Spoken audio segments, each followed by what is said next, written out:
الله من الشيطان الرجيم. بسم الله الرحمن الرحيم. الحمد لله رب العالمين والعاقبة للمتقين والصلاة والسلام على سيد الأنبياء والمرسلين وعلى آله وأصحابه أجمعين. أما بعد فأعوذ بالله من الشيطان الرجيم. بسم الله الرحمن الرحيم. لا يستوي منكم من أنفق من قبل الفتح وقاتل وأولئك أعظم درجة من الذين أنفقوا من بعد وقاتلوا وكلا وعد الله الحسنى والله بما تعملون خبير. صدق اللہ مولانا العظیم. بڑی محبت سے درود پاک پڑھ لیجئے. الصلاۃ والسلام علیک یا سیدی یا رسول اللہ وعلی آلک واصحابک یا سیدی یا شفیع المذنبین. الصلاۃ والسلام علیک یا سیدی یا شفیع المذنبین وعلی آلک واصحابک یا سیدی یا سیدی یا سیدی یا جد الحسن والحسین.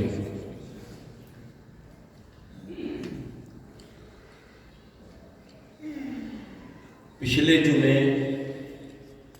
عرض کر رہا تھا کہ اللہ تبارک و تعالی جل وعلا ارشاد فرماتا ہے کہ اے ایمان والو ڈرو اللہ سے اور ایسے ڈرو جیسے ڈرنے کا حق ہے. اس سے ڈرتے ڈرتے پھر میں نے قرآن مجید فرقان حمید کی سورہ نساء شریف کی پہلی آیت عرض کی تھی کہ اللہ ارشاد فرماتا ہے اور لوگوں ڈرو اپنے اس رب سے جس نے تمہیں ایک جان سے پیدا کیا ہے اور اسی جان سے اس کی بیوی کو بھی پیدا فرمایا ہے. تو اللہ تبارک و تعالی جل وعلا نے حضرت آدم علیہ السلام کی پوری اولاد پاک میں سے سب سے بڑا مرتبہ میرے اور آپ کے مصطفیٰ کریم علیہ السلام کو عطا فرمایا.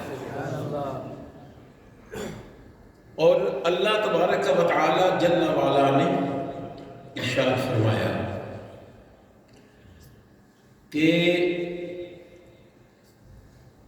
یہ وہ اولو العزم رسول ہیں کہ ہم نے بعض کو بعض پر فضیلت عطا فرمائی.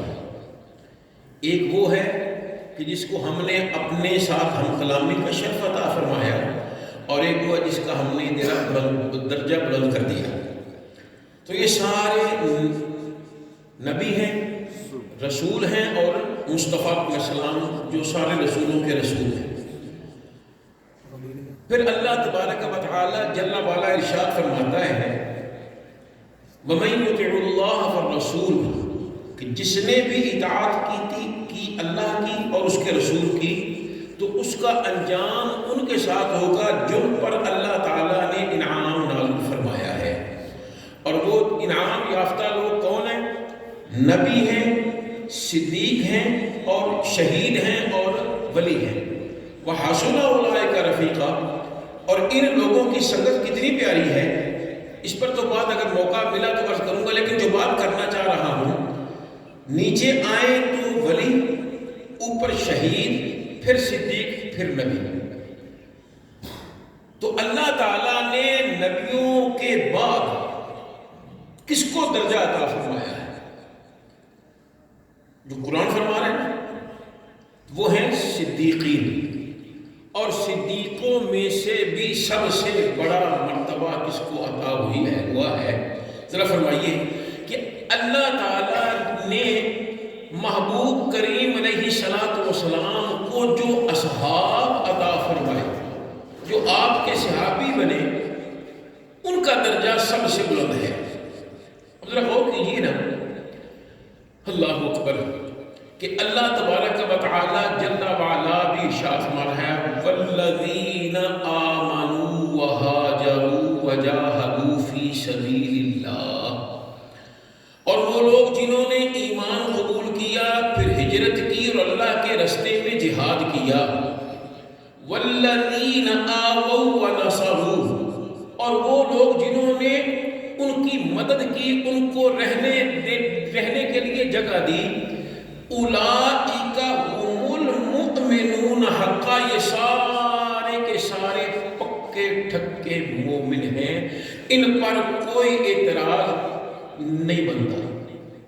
اب ذرا غور کیجیے، اللہ تبارک و تعالی جل وعلا فرما رہا ہے کہ وہ جنہوں نے مکہ مکرمہ میں ایمان قبول کیا، پھر انہوں نے ہجرت کی، پھر جہاد کیا، یہ اور وہ لوگ جنہوں نے مدینہ منورہ میں ایمان قبول کیا اور آنے والے بھائیوں کو جو مکہ پاک سے آئے تھے ان کو رہنے سہنے کے لیے جگہ دی، ان کی مدد کی، یہ سارے پکے ٹھکے مومن ہیں۔ لیکن ایمان سب کا ہے، لیکن شان کن کی زیادہ ہے؟ ذرا غور فرمائیے، اللہ ارشاد فرما ہے لا يستوي منكم من انفق من قبل الفتح وقاتل، نہیں برابر ہو سکتے تم میں سے وہ جنہوں نے خرچ کیا مکہ پاک کے فتح سے پہلے اور انہوں نے جہاد کیا۔ وہ لوگ جنہوں نے جہاد کیا فتح مکہ سے پہلے اور خرچ بھی کیا، تو وہ برابر نہیں ہو سکتے کن کے؟ اللہ اکبر، اعظم درجۃ عند اللہ، اللہ تعالی نے ان کا درجہ بلند کر دیا ہے، من الذین انفقوا من بعد وقاتلوا، ان لوگوں سے جنہوں نے خرچ کیا ہے اور مکہ کے بعد انہوں نے جہاد کیا۔ تو پتہ یہ چلا کہ وہ صحابہ جنہوں نے مکہ مکرمہ میں ایمان قبول کیا اور پھر مدینہ منورہ میں آ گئے، پھر مکہ پاک کی فتح سے پہلے انہوں نے جو خرچ کر لیا ہے اب دوسرے اس کے برابر نہیں ہو سکتے۔ تو پتہ یہ چلا کہ اللہ تعالیٰ نے محبوب کریم علیہ السلام کے صحابہ کی بھی دو کیٹیگری رکھی ہیں، ان کی سلسلے رکھی ہیں۔ ایک تو وہ ہیں جنہوں نے پہلے ایمان قبول کیا اور مکہ مکرمہ سے وہاں سے مدینہ منورہ پہنچے، اور دوسرے وہ ہیں جنہوں نے مدینہ منورہ میں ایمان قبول کیا اور پھر مصطفیٰ علیہ السلام سب کے بارے میں کہ ارشاد فرما رہے ہیں کہ میرے صحابہ جنہوں نے ایک مٹھی بھر اناج خرچ کیا اللہ کے رستے میں، اب کوئی ان کے برابر نہیں ہو سکتا، بھلے وہ احد پہاڑ جتنا بھی سونا خرچ کر سکے۔ تو پتہ یہ چلا مصطفیٰ کریم علیہ السلام کے سارے صحابہ عزت والے ہیں، جنت والے ہیں۔ اب ذرا غور فرمائیے، اللہ کیا فرماتا ہے وَكُلًّا وَعَدَ اللَّهُ الْحُسْنَى، اور یہ وہ ہیں سارے کے سارے ان سے اللہ تعالیٰ نے جنت کا وعدہ کیا ہے، سارے صحابہ۔ اسی تو ہم کہتے ہیں نا کہ ہر صحابی نبی جنتی، ہر صحابی نبی جنتی، ہر صحابی نبی جنتی، ہر صحابی نبی جنتی۔ جہاں بات کرنا چاہ رہا ہوں کہ اللہ تبارک و تعالی جل وعلا نے قرآن مجید فرقان میں حمید میں فرمایا ہے یہ وہ ہیں جن کے لیے اللہ تعالیٰ نے وعدہ کیا ہے، کس کا؟ حسن کا۔ اب حسن میں کیا چیز ہے؟ جنت بھی ہے، آخرت بھی ہے، قبر بھی ہے، یہ سارے جہاں جہاں بھی جائیں گے ان کے لیے حسن ہی حسن، ان کے لیے کمال ہی کمال ہے۔ اب قرآن مجید کی کوئی آیت نہیں بتاتی کہ نبی کریم اسلام نے فرما دیا کہ اللہ نے فرمایا کہ میں نے سب سے وعدہ کیا ہے لیکن فلاں کے ساتھ کے وعدہ نہیں کیا. تو جو ہے نبی کریم اسلام کی کوئی حدیث نہیں بتاتی کہ نبی کی اللہ تعالیٰ نے فرمایا کہ میں وعدہ تو کر لیا لیکن فلانا بندہ نا وہ اس لسٹ میں شامل نہیں. کوئی ضعیف حدیث نہیں بتاتی, کوئی حدیث من گھڑتی وہ بھی نہیں بتاتی. اللہ اکبر. تو غور کیجئے, اگر اللہ ارشاد مار رہا ہے کہ یہ سارے وہ ہیں کہ جن سے میں نے حسن کا وعدہ کیا ہے, ان کے انجام کا خیر کا وعدہ کیا ہے, اگر کوئی کہے کہ نہیں اس میں ابو بکر شامل نہیں ہے تو ذرا دلیل تو لائے, اس میں فلانی شامل نہیں. حتیٰ کہ حضرت سیدنا امیر معاویہ رضی اللہ تعالیٰ عنہ اس میں موجود ہیں. تو یہ کیونکہ سارے اللہ تبارک و تعالیٰ جل وعلا نے ان کا وعدہ کیا ہے, لیکن بات کرنا چاہ رہا ہوں کہ وہ لوگ جنہوں نے جو صحابی ہوئے ان میں سے اللہ تبارک و تعالیٰ جل وعلا نے سب سے زیادہ شان کس کو عطا فرمایا ہے. ذرا درود پاک پڑھیے, اللہم صلی اللہ علیہ وسلم محمد وعلی آل سیدنا محمد مبارک وسلم. وہ میں اپنے لگائے ہوئے تھے وہ میں چھوڑے ہوں. اللہ فرماتا ہے الذین آمنوا وہاجروا وجاہدوا فی سبیل اللہ. وہ لوگ جنہوں نے ایمان قبول کیا, وہاجروا اور ہجرت کی, وجاہدوا فی سبیل اللہ اور اللہ کے رستے میں جہاد کیا. کیسا جہاد؟ بِأَمْوَالِهِمْ اپنے مالوں کے ساتھ, وَأَنفُسِهِمْ اور اپنی جانوں کے ساتھ, اعظم درجۃ عند اللہ اللہ کے نزدیک ان کا سب سے بڑا درجہ ان لوگوں کا ہے جنہوں نے ایمان بھی قبول کیا, ہجرت بھی کی, ہجرت کے بعد جہاد بھی کیا اپنے مالوں کے ساتھ اور اپنی جانوں کے ساتھ. سب سے درجہ بڑا ان کا ہے. اب ذرا غور کیجیے نا, اللہ تعالیٰ نے 3 باتیں فرمائی ہیں. پہلے تو ہے ایمان, دوسرا ہے ہجرت, اور تیسرا ہے جہاد, مال کے ساتھ اور جان کے ساتھ. ذرا غور کیجئے کہ نبی کریم علیہ السلام پر ایمان لانے والے جو مرد حضرات ہیں, سب سے پہلا نمبر کس کا ہے؟ حضرت سیدنا ابو بکر صدیق رضی اللہ تعالیٰ. سبحان اللہ. ہاں ایک بات ہے, ہو سکتا ہے کوئی آدمی کہہ دے کرساں کے لیے کسی گل کر رہے ہو نا, یہ سب تو پہلے تھے ایمان حضرت خدیجہ الکبریٰ رضی اللہ تعالیٰ عنہ نے لے لیا. میں کہوں بھی آپ بھی ٹھیک کہہ رہے بھئی, یہ کیا وہ 2 باتیں دونوں مختلف, یہ کیسے؟ کوئی ہو سکتا ہے کہتے ہیں جی ایمان تے سب تو پہلے ایمان حضرت علی مرتضیٰ شیر خدا رضی اللہ تعالیٰ لے لیا. تو میں کہوں بھی آپ بھی ٹھیک کہہ رہے بھئی, یہ کیا معاملات ہیں؟ ہو سکتا ہوگا لیکن نہیں, سب سے پہلے ایمان تو حضرت بلال حبشی نے ایمان قبول کیا. میں کہوں آپ لوگوں نے بالکل ٹھیک کہا. اب کہو یہ کیسے باتیں ہو سکتی ہیں؟ 5-4 باتیں چاروں مختلف. ہو سکتا ہوگا لیکن نہیں, میرے مصطفیٰ علیہ السلام کے غلام حضرت زید بن حارثہ, انہوں نے پہلے ایمان قبول کیا.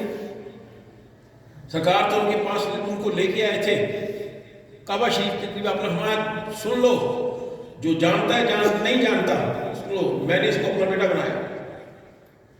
سرکار مجھ سے تو میں کہتا ہوں آپ بھی ٹھیک کہتے ہو.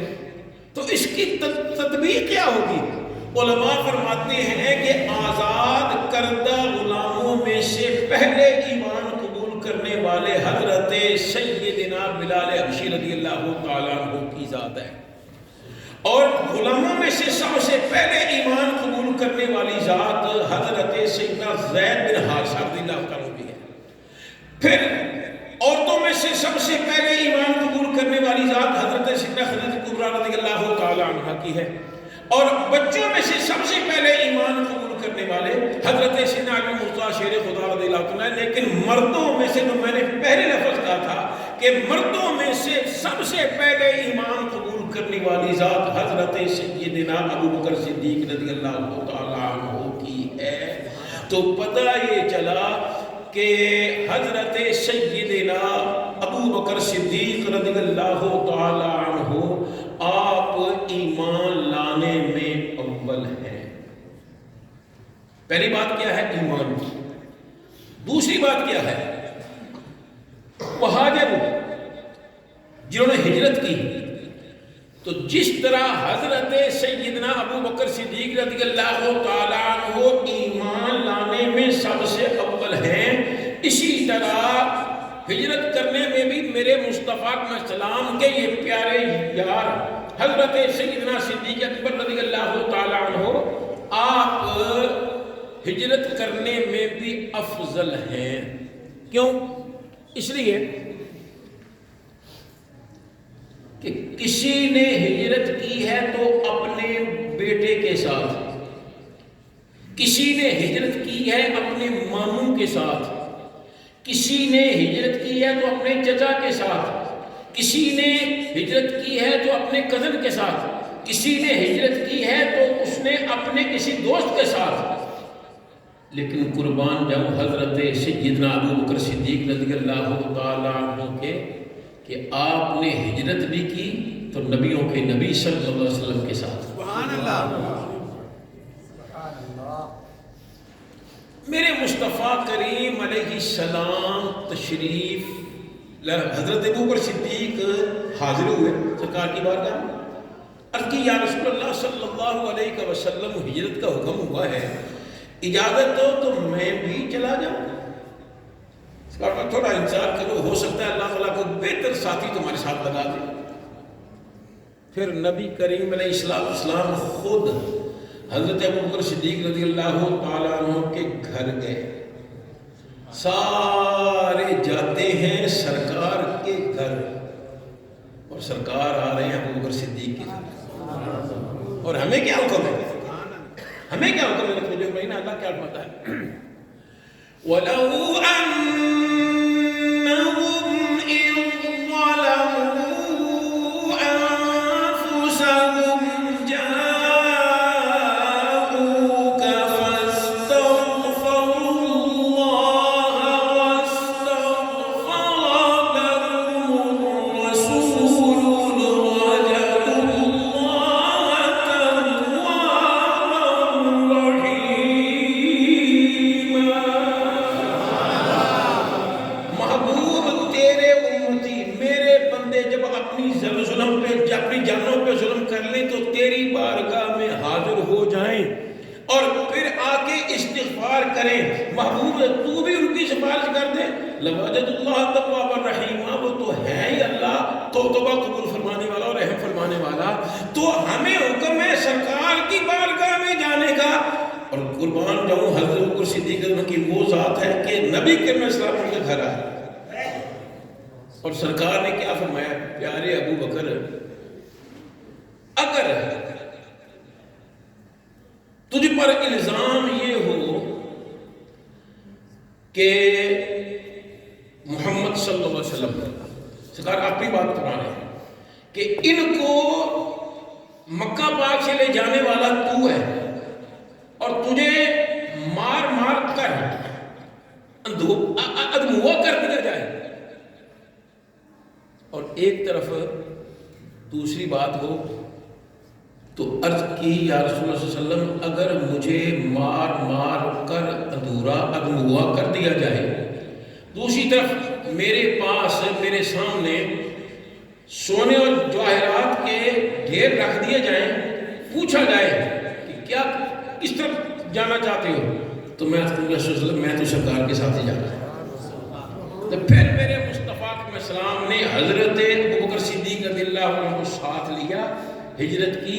تو پتہ یہ چلا کہ جس طرح حضرت ابو بکر صدیق رضی اللہ تعالیٰ عنہ ایمان قبول کرنے میں اول ہیں، اسی طرح ہجرت کرنے میں بھی سب سے افضل ہے۔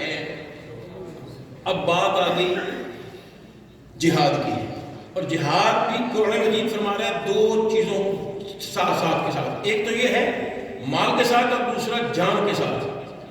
حضرت ابو بکر صدیق رضی اللہ تعالی عنہ نے جو جہاد کیا ہے مال کے ساتھ، ایسا جہاد کسی نے نہیں کیا۔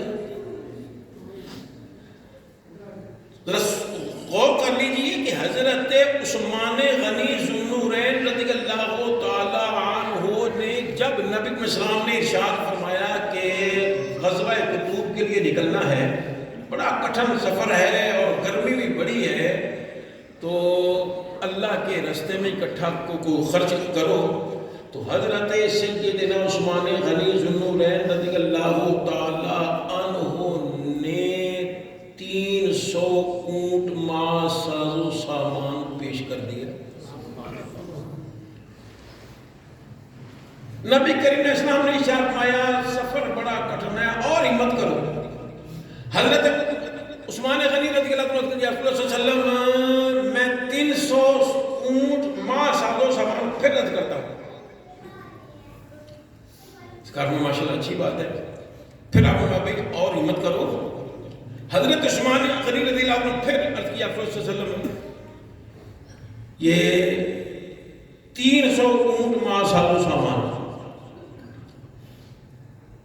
اب گھر آئے، گھر سے آ کے مشورہ نہیں کیا کہ میں تو سرکار کو وعدہ کر آیا تو گھر دینا کی بنے گا تو میرے بچیاں کا کی بنے گا، نہیں، سوچ میں پڑ گئے یہ 3 تے 3 6 6 اور 3 9، یہ 9 کیا ہوتا ہے؟ تلک عشرۃ کاملہ، 10,000 پورا ہی کر۔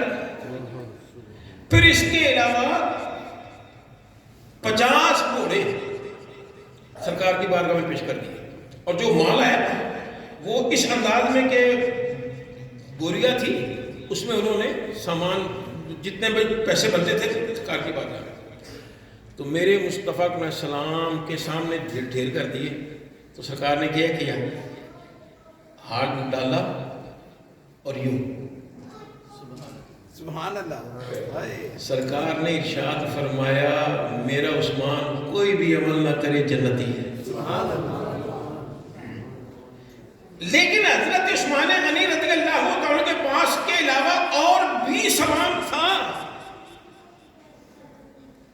ان کے پاس تجارت تھی ابھی اور مال تھا۔ حضرت سیدنا عمر بن خطاب رضی اللہ تعالیٰ عنہ سوچ رہے ہیں کہ آج میں ابو بکر تو پتہ ہی جمع ہے نا، کیونکہ آج کل میرے کو مال ہے، تو انہوں نے کیا کیا، گھر گئے، گھر کا سارا سامان اکٹھا کیا، پنجابی کہہ لو کہ درمیان سے لکیر پھیرتی اے گھر واسطے، اے سرکار واسطے، سرکار کی بارگاہ میں آ گئے۔ تو میرے مصطفیٰ کریم اسلام نے فرمایا ما ابقیت لأہلک، کہ اے پیارے عمر گھر والوں کے لیے کیا چھوڑ کے آئے؟ عرض کی یا رسول اللہ اسی کی مثال، یعنی میں جنہ ہے ادھا میں لے یا ادھا گھر واسطے چھڑ آیا۔ تھوڑی دیر میں ابو بکر صدیق رضی اللہ عنہ بھی آ گئے۔ جب آپ گھر گئے تھے نا تو آپ نے ہر چیز، گھر کی ہر چیز باندھ لی۔ وہ سامنے پردہ پڑا ہوا تھا ٹاٹ کا، کہا کہ یہ بھی کسی سے کم آ جائے گا نا۔ یہاں بعض کہتے ہیں کہ آپ نے تو یوں بھی کیا کہ وہ ذرا ٹاٹ، وہ اپنا لباس اتار لیا اور وہ ٹاٹ پہن لیا، اور یہ کیکر کے کانٹے اس کے بٹن بنا لیے، سرکار کی بارگاہ میں حاضر ہو گئے۔ تو جیسے ہی پہنچے تو حضرت جبرائیل امین بھی آ گئے۔ تو سرکار میں جبریل آج کیا ہوا، یہ تو نے یہ ٹاٹ کو پہنا ہوا ہے؟ ایسا کتے تھے ویکھے، ویکھا تو سارے فرشتوں نے ٹاٹ کا لباس پہنا ہوا۔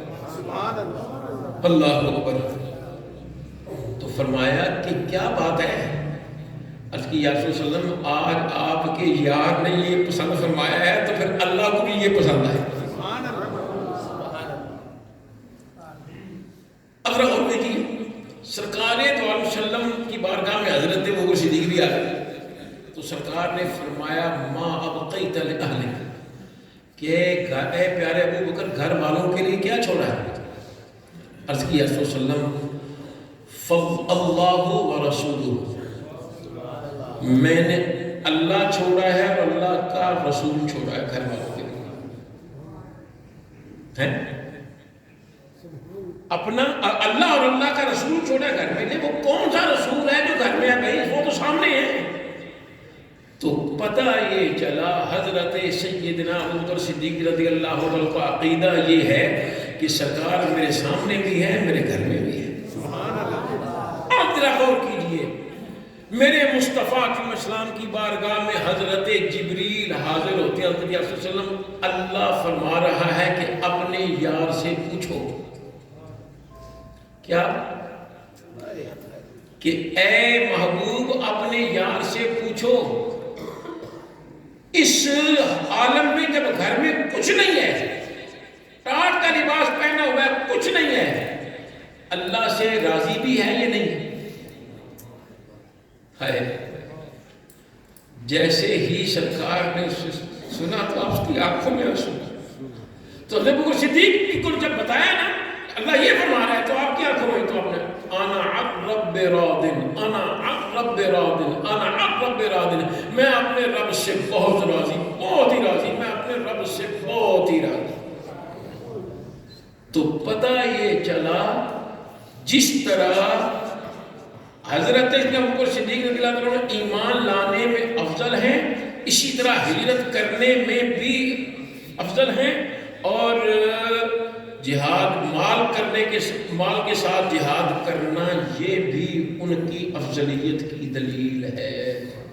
اب ذرا غور کیجیے گا،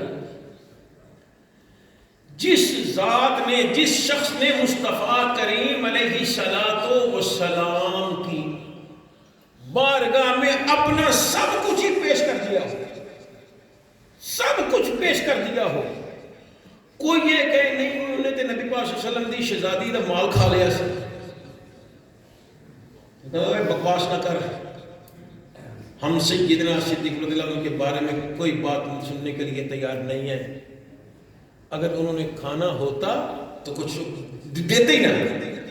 اور یہ تمہارے صرف تمہارے خیالات ہیں، اور تم نے صرف سیدہ فاطمہ رضی اللہ عنہ کا نام اس لیے دیا ہے کہ سنی سیدہ فاطمہ طیبہ طاہرہ راکعہ عابدہ ساجدہ رضی اللہ عنہ کے نام پر چونک جاتے ہیں اور ان سے محبت کرتے ہیں. کوئی بھی ان کے ساتھ کوئی ایسی بات کرے تو وہ سنی بنے، گل پہن تیار بنے. تو انہوں نے نام صرف اس لیے دیا ہے، صرف اس لیے کہ سیدنا ابو بکر صدیق رضی اللہ عنہ کے درجے کو کم کیا جا سکے، وگرنہ کسی کے بھونکنے سے ابو بکر صدیق کا عقیدہ ان کی شان نہیں کم ہوتی. اب سنیں بات کر رہا ہوں. اللہ ارشاد فرما رہا ہے الذین آمنوا وہاجروا وجاہدوا فی سبیل اللہ. وہ لوگ جنہوں نے ایمان قبول کیا اور ہجرت کی اور جہاد کیا اللہ کے راستے میں. جہاد بھی کیسا کیا؟ بِأَمْوَالِهِمْ وَأَنفُسِهِمْ أَعْظَمُ دَرَجَةً عِندَ اللَّهِ. اپنے مالوں کے ساتھ بھی جہاد کیا اور اپنی جان کے ساتھ بھی جہاد کیا. تو اب سنیے حضرت سیدنا صدیق اکبر رضی اللہ تعالیٰ عنہ نے جان کے ساتھ جہاد کیسا کیا. ہر صحابی کسی اور وجہ سے یا مصطفیٰ علیہ السلام کے فرمانے سے، ہر صحابی کسی نہ کسی اس جنگ سے جس میں سرکار خود میں شامل ہوئے ہیں رہ گیا. ایک ابو بکر کی صدیق کی ذات ہے کہ ہر جنگ میں مصطفیٰ علیہ السلام کے ساتھ. پھر سنیے مولا علی کیا کہتے ہیں؟ مولا علی کیا کہتے ہیں؟ کون مولا علی جن کے بارے میں مصطفیٰ علیہ السلام نے ارشاد فرمایا انا مدینۃ العلم وعلی بابها، میں علم کا شہر ہوں اور اس کا دروازہ میرا سبحان اللہ. وہ علی جن کے بارے میں مصطفیٰ علیہ السلام نے ارشاد فرمایا جس کا میں مولا اس کا علی مولا. وہ علی جن کو مصطفیٰ علیہ السلام نے ارشاد فرمایا پیارے علی تو میرا بھائی دنیا میں بھی ہے آخرت میں بھی ہے، وہ مولا علی کیا فرما رہے ہیں؟ آپ سے پوچھا گیا، آپ نے فرمایا اوے دسو تے صحیح سب تو بڑا طاقتور کون ہو؟ جناب تواڈے تو بڑا کون ہونا ہے؟ وہ تسی تے خیبر دے مقام تے تو وہ دروازہ جنوں 40 بندے بڑی مشکل ہلا سکتے سن، تساں اپنے کھبے ہاتھ چک لیا اور تساں لڑائی کی اور وہ ٹال بنا لیا. تو بہادر کون؟ فرمایا نہیں میرا صدیق سب سے بہادر ہے. سبحان اللہ. میرے مولا نہیں فرما رہے ہیں سب سے. وہ جناب کو دلیل بھی تو دیو نا، ایک نہیں ہو سکتا ہے. آپ نے فرمایا جب بدر کا میدان تھا تو نبی کریم علیہ السلام کے حجرے کی آپ کے عریشے کی حفاظت کا سوال پیدا ہوا. میرے جیسے جوان ابھی سوچ ہی رہے تھے کہ ہم کیا جواب دیں کہ سیدنا ابوبکر صدیق رضی اللہ عنہ تلوار کو نیام سے باہر نکالا. فرمایا مصطفیٰ کریم علیہ السلام کے عریشے کی حفاظت ابوبکر کی خدمت کرے گا. سبحان اللہ. تو پتہ یہ چلا نبیوں کے بعد اگر مرتبہ ہے تو حضرت سیدنا ابوبکر صدیق رضی اللہ تعالیٰ عنہ کا ہے. میرے غوث پاک کی فرمان دے ہیں. اچھا کیڑا جڑا 11ویں شریف دواندا ماشاءاللہ سوال چینج کر دیں اور انشاءاللہ بہت سارے ہاتھ کھڑے ہو گئے. کیڑا 11ویں شریف کھاندا ہے ماشاءاللہ دیکھیں. تو جن کی 11ویں کھاتے ہیں ان کا کیا حکم ہے؟ فرمایا ساری کائنات میں سے امت محمدیہ افضل ہے. پھر ان میں سے حدیبیہ والے 1400 یہ افضل ہیں. پھر ان میں سے 313 بدر والے افضل ہیں. پھر ان میں سے وہ جن کی تعداد حضرت عمر رضی اللہ عنہ کے ایمان لانے پر مکمل ہوئی یعنی 40 وہ افضل ہیں. پھر ان میں سے وہ عشرہ مشرہ جن کو سرکار نے ایک ہی جگہ کھڑے ہو کے فرمایا یہ بھی جنتی ہے یہ بھی جنتی ہے، یہ 10 صحابہ کو سرکار نے فرمایا. پھر ان میں سے حضرت علی کی شان زیادہ ہے. پھر اس کے بعد حضرت عثمان کی شان ہے. پھر ان کے بعد حضرت عثمان اب عمر بن خطاب کی شان، سب سے اوپر حضرت ابوبکر صدیق کی شان ہے. تو پتہ یہ چلا مصطفیٰ کریم علیہ السلام کے یاروں میں سے سب سے بڑا مرتبہ حضرت سیدنا ابوبکر صدیق رضی اللہ تعالیٰ عنہ کا ہے. ایک بات نہیں، یہ نہ 2 قسمیں ہیں خلافت کی. ایک قسم یہ ہے کہ یہ روحانی طور پر، اور دوسرا ہے یہ حکمرانی کے لحاظ سے. تو جو حکمرانی کے لحاظ سے ہے وہ ہے ابوبکر صدیق، اور جو روحانی طور پر ہے وہ حضرت علی ہے. اللہ کے بندے ذرا بتاؤ تو صحیح قرآن مجید کی کس آیت میں لکھا ہوا ہے کہ نبی کریم علیہ السلام کے روحانی خلیفہ حضرت علی ہے؟ کسی حدیث میں؟ یہ تو کوئی میرے کو 50 سال ہو گئے کہ مولوی صاحب نے اٹھے نے انہوں کیا جناب کہ خلافی طور خلافت دو طرح کیا گیا ہے. مجھے یہ تو بتاؤ مصلی رسول کا امین کون بنا؟ یہ روحانیت ہے یا یہ حکمرانیت ہے؟ سوچئے سرکار کے مصلی کا امین کون بنا؟ ایک مرتبہ نہیں، حضرت ابوبکر صدیق رضی اللہ تعالیٰ. ذرا غور کیجیے. ایک مرتبہ نبی کریم علیہ السلام تشریف فرما ہے لیکن گھر میں وقت بہت ہو گیا. سرکار دو عالم صلی اللہ علیہ وسلم نے ابھی توجہ نہیں فرمائی اس طرف، تو ادھر وقت ہو گیا.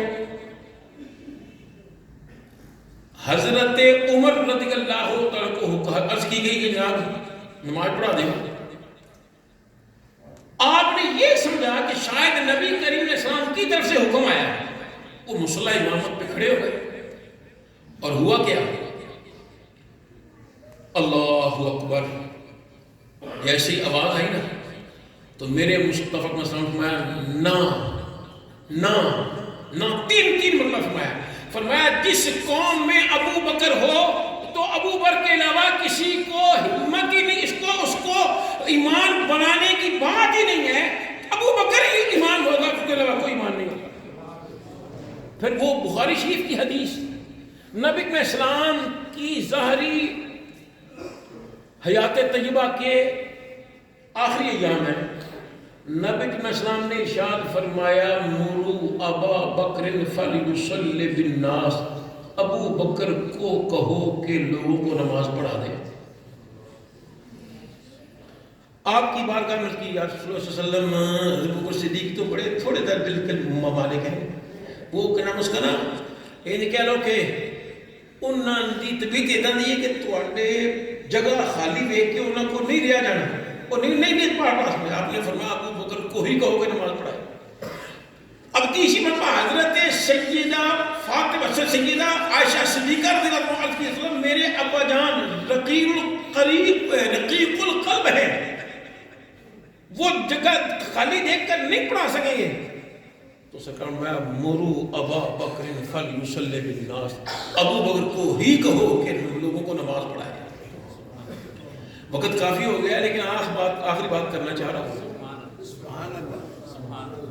اے میرے مصطفیٰ اسلام کے امتی ذرا توجہ سے سننا، دل سے سننا، بلکہ جنہوں کہتے ہیں دل دے کنا نہ سنیں یہ ذرا سننا. میرے مصطفیٰ کریم علیہ السلام کو جب معراج کروایا گیا تو مسجد اقصی میں صفیں بن گئیں. اب انتظار ہو رہا ہے کہ امام کون بنے گا. حضرت سیدنا جبرائیل امین نے مصطفیٰ کریم علیہ السلام کے بازو کو پکڑا، مصلی امامت پہ کھڑا کر دیا. سبحان اللہ. پیچھے کون ہے؟ حضرت سیدنا آدم علیہ السلام جن کی ہم ساری اولاد ہیں. حضرت سیدنا نوح علیہ السلام، حضرت سیدنا ابراہیم علیہ السلام جن کو جد الانبیاء کہا جاتا ہے، حضرت سیدنا یوسف علیہ السلام، حضرت سیدنا موسیٰ کلیم اللہ وہ بھی اتنے جلال والے ہیں کہ ایک مرتبہ تھپڑ مار دیا تھا کس کو بلا؟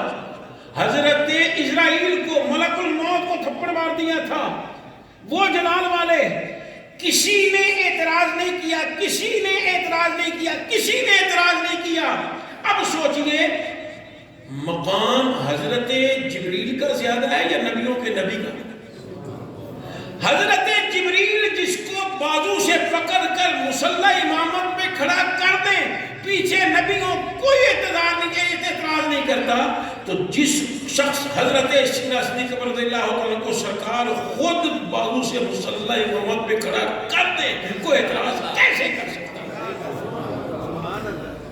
میں تو کہتا ہوں کہ نبیوں کے بعد سب سے بہتر رضی اللہ تعالیٰ عنہ. مجھے معاف فرما دیجیے کہ کافی وقت میں نے لے لیا ہے لیکن ہے بھی ٹھنڈ بڑی ہے تے جی اجازت ہوتے ہیں. ابو بکر کو صدیق کر لیے. سبحان اللہ. نبیوں کے بعد سب سے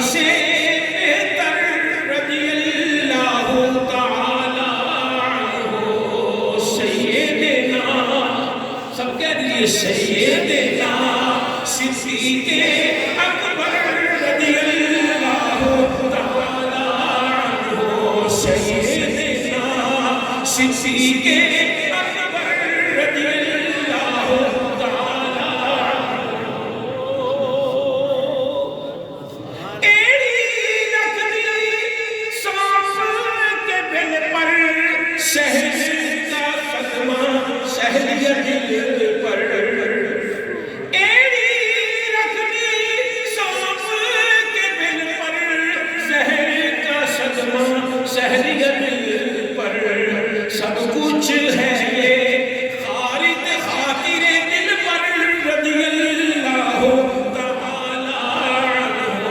سیدنا صدیق اکبر رضی اللہ۔ جس طرح علماء فرماتے ہیں جب سرکار دو عالم صلی اللہ علیہ وسلم کا نام پاک آئے